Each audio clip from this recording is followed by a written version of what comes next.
Commander Zefix's tentacles writhed in disbelief as she read the reconnaissance report for the third time. The bioluminescent patches along her carapace flickered erratically, a clear sign of distress among her species. Across the command deck of the Eternal Wisdom, her senior officers maintained respectful silence, though their own chromatic displays betrayed their unease. "Scout Leader Vex," she finally spoke, her voice carrying the harmonious undertones that made Calaxian speech so melodious. "Repeat your findings slowly." Vex stepped forward, his usually pristine exoskeleton bearing scorch marks from his recent mission to the third planet of what the locals called Sol. His report had shaken the entire expeditionary force. "As ordered, we established observation posts throughout their civilization," Vex began. "Initial readings confirmed our intelligence, a primitive species barely 3 centuries into their industrial age. No faster than light travel, no energy shields, no quantum processors. We expected easy conquest within a solar cycle." The silence stretched. Every being on the bridge knew there had to be more. "However," Vex continued, his bioluminescence dimming to almost nothing, "we discovered something our long-range sensors failed to detect. These humans, they are not like other species we have encountered." "Explain," Zefix commanded. "They do not flee from impossible odds. They do not surrender when outnumbered. They do not break when faced with superior technology." Vex paused, his voice dropping to barely above a whisper. "Commander, they get stronger." The bridge erupted in confused chatter. Zefix silenced them with a gesture. "Detail your observations." "We monitored their historical records," Vex reported. "When their cities burn, they rebuild them larger. When plagues kill millions, the survivors develop immunity. When their own kind wage war against them, they adapt and overcome. But that's not the catastrophe I speak of." Vex activated the central holo display showing scenes from Earth. Cities bustling with activity, humans going about their daily lives, completely unaware they were being observed. "The catastrophe is what we learned about their nature through direct interaction." "You made contact?" Zefix's colors shifted to deep red, anger mixed with concern. "Accidentally. Scout Unit 7's cloaking failed during an ice storm over their northern continent. They crashed in a remote area. Local humans discovered our people within minutes." The display shifted to show grainy footage. 3 Calaxian scouts, clearly injured, being approached by a group of humans in thick winter clothing. "Watch closely," Vex said. The humans in the recording could have easily captured or killed the vulnerable aliens. Instead, they carefully tended to their wounds, offered them food and provided shelter. One human, a small female, even gave her own coat to a shivering scout.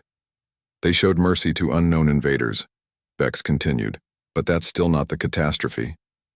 "Then what is?" Zefix demanded. "What happened next?"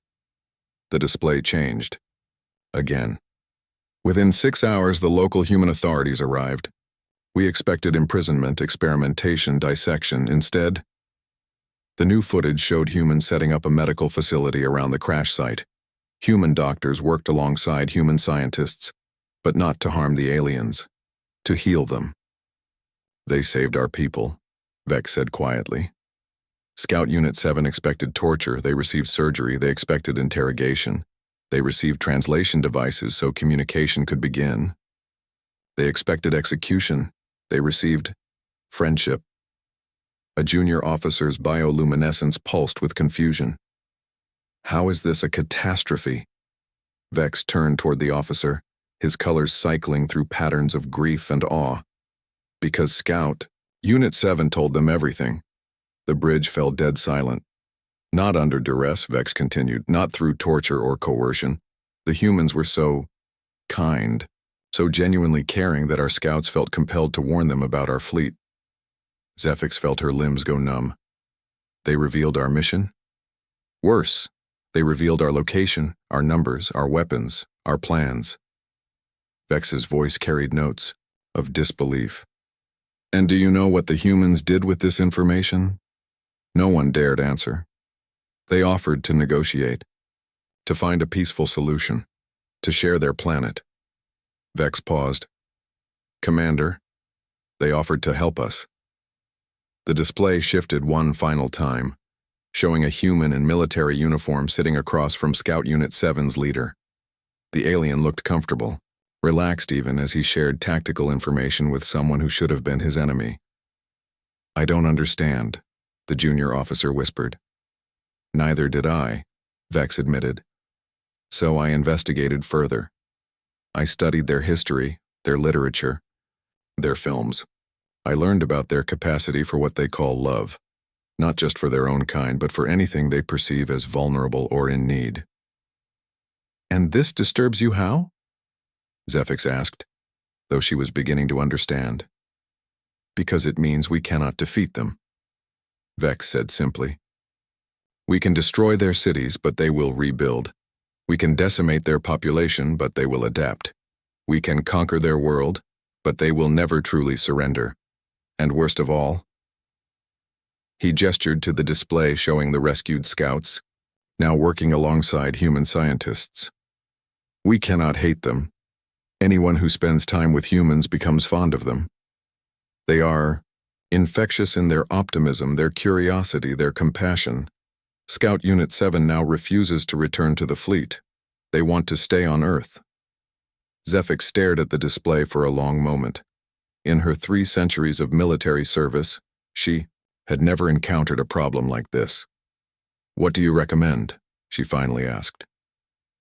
Vex's bioluminescence shifted to patterns of respect, mixed with resignation. We withdraw. We mark this system as off-limits. We warn other species to avoid this sector. Because we cannot conquer them? No, Commander.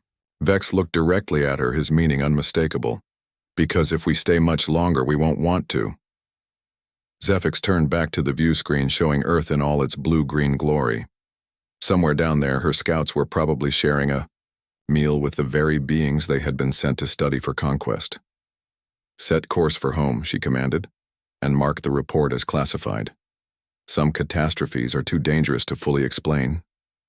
As the eternal wisdom turned away from the Sol system, Zephyx couldn't shake the feeling that humanity had just won their first interstellar war without firing a single shot. They had weaponized kindness itself,